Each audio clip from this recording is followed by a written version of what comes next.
तुम देवराज तपस्वी से कभी नहीं मिल पाओगे। ठीक है, मुझे आपकी ये चुनौती मंजूर है। जिसके बाद डरावना लंगूर अपनी आंखों की शक्ति से वहाँ 2 रास्ते बना देता है। एक रास्ते पर बहुत रोशनी होती है और दूसरे रास्ते पर बहुत अंधेरा, जिसमें सिर्फ आग की मशालें जल रही होती हैं। ये देखकर ज्ञानचंद सोच में पड़ जाता है। कुछ देर सोचने के बाद मैं अंधेरे का रास्ता ही चुनूंगा, क्योंकि अंधेरे के बाद ही जीवन में उजाला होता है और मुझे अपने जीवन में उजाला करने के लिए अपनी पत्नी को जीवित करना है। मुझे देवराज तपस्वी इसी अंधेरी राह पर मिलेंगे। डरावना लंगूर ये सुनकर थोड़ा खुश हो जाता है। बहुत अच्छा जवाब दिया तुमने। तुम्हारी राह इसी अंधेरे रास्ते से होती हुई उजाले की ओर जाती है। तुम्हें ऐसे ही अपनी बुद्धि और विवेक का इस्तेमाल करना होगा। अब तुम जाओ। ज्ञानचंद अंधेरे रास्ते की ओर बढ़ता है।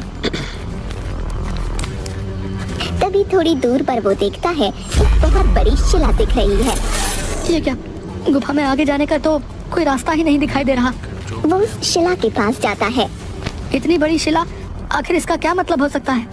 लगता है शिला के उस पार ही मुझे देवराज तपस्वी से मिलने का रास्ता मिलेगा। तभी ज्ञानचंद उस शिला को हटाने की बहुत कोशिश करता है, लेकिन वो अपनी जगह से टस से मस नहीं होती। तभी उसे शिला के उस पार एक आवाज सुनाई देती है। कौन हो तुम और क्यों इस शिला को हटाने की कोशिश कर रहे हो?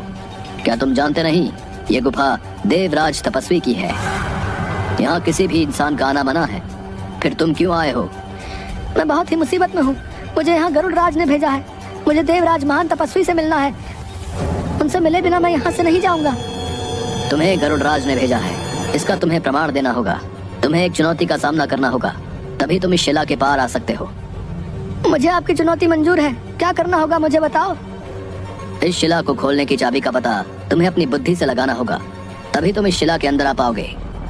ज्ञानचंद ये सुनकर सोच में पड़ जाता है और कुछ देर सोचने के बाद वो देखता है कि शिला पर अचानक से एक निशान दिखने लगता है, जो बिल्कुल गरुड़ राज के दिए पंख की तरह होता है, जो कि ज्ञानचंद के पास होता है।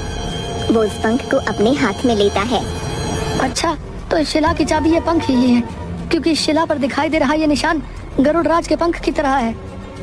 जैसे ही ज्ञानचंद उस पंख को शिला पर रखता है, वो पंख उस शिला में समा जाता है और शिला का द्वार खुल जाता है। ज्ञानचंद उस शिला की गुफा के अंदर जाता है और देखता है कि देवराज तपस्वी एक स्थान पर अपनी ध्यान मुद्रा में बैठे हुए हैं और ओम का उच्चारण कर रहे हैं। ओम ओम ओम ओम। तभी ज्ञानचंद उसके पास जाता है।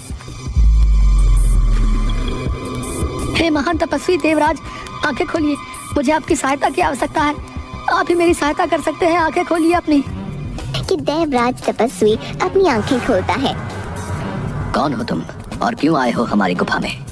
यहाँ हम अपनी ध्यान मुद्रा में रहते हैं, इसलिए किसी भी इंसान का यहाँ आना वर्जित है।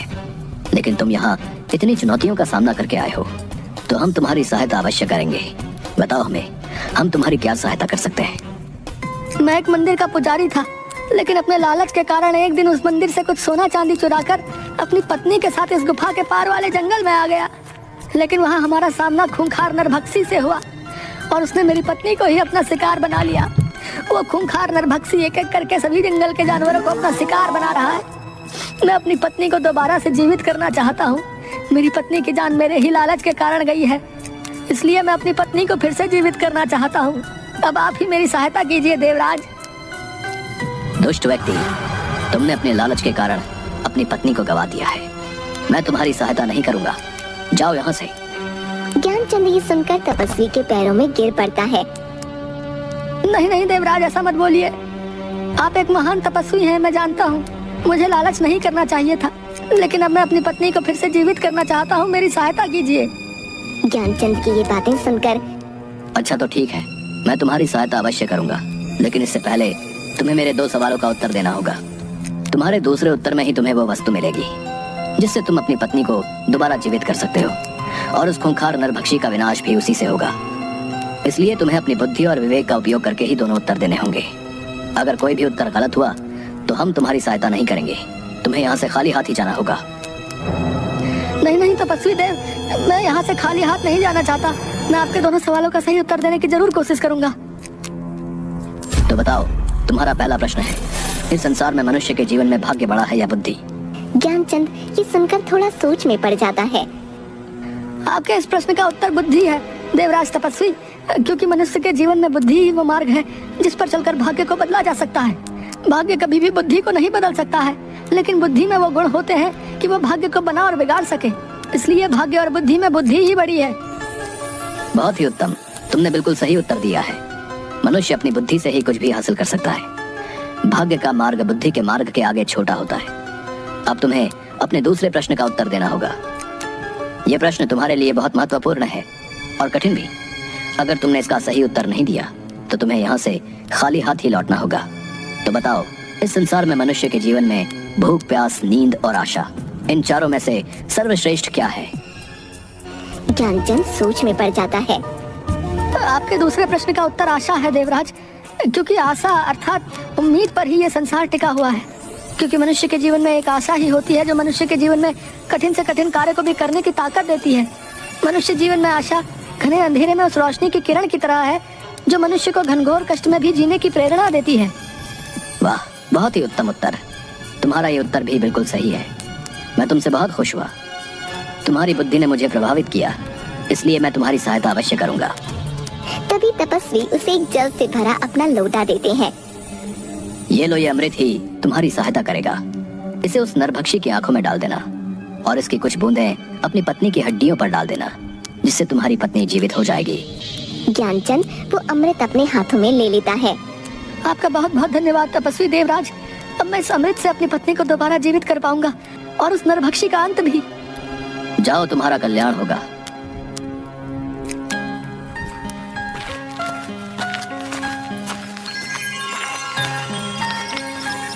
जिसके बाद ज्ञानचंद अमृत लेकर उसी जंगल में जाता है। तभी उसे वो नरभक्षी मिलता है। नरभक्षी ज्ञानचंद के हाथ में वो अमृत का लोटा देख लेता है। अच्छा, तो तू उस तपस्वी देवराज के पास गया था। उसने ही तुझे मेरे अंत का रास्ता बताया होगा, लेकिन मैं ऐसा नहीं होने दूंगा। मैं तेरे सामने ही नहीं आऊंगा तो तू मेरी आंखों पर यह अमृत भी नहीं डाल पाएगा। लेकिन मैं तुझे जिंदा नहीं छोड़ूंगा। हाँ, मैं तुझे भी खा जाऊंगा। और नरभक्षी ज्ञानचंद को अपने दांतों से उसकी गर्दन से पकड़ लेता है। तभी वहाँ गरुड़ राज पेड़ से खूंखार नरभक्षी के ऊपर छलांग मारता है और नरभक्षी ज्ञानचंद की गर्दन को छोड़ देता है। ये तूने अच्छा नहीं किया गरुड़, मैं तुझे भी जिंदा नहीं छोड़ूंगा। आज तुम दोनों को खाकर ही मैं अपनी भूख मिटाऊंगा। हाँ, कि तभी अचानक से ज्ञानचंद अपने हाथ में उपस्थित अमृत खूंखार नरभक्षी की आंखों में डाल देता है। अमृत डालते ही वो नरभक्षी जोर जोर से चिल्लाने लगता है।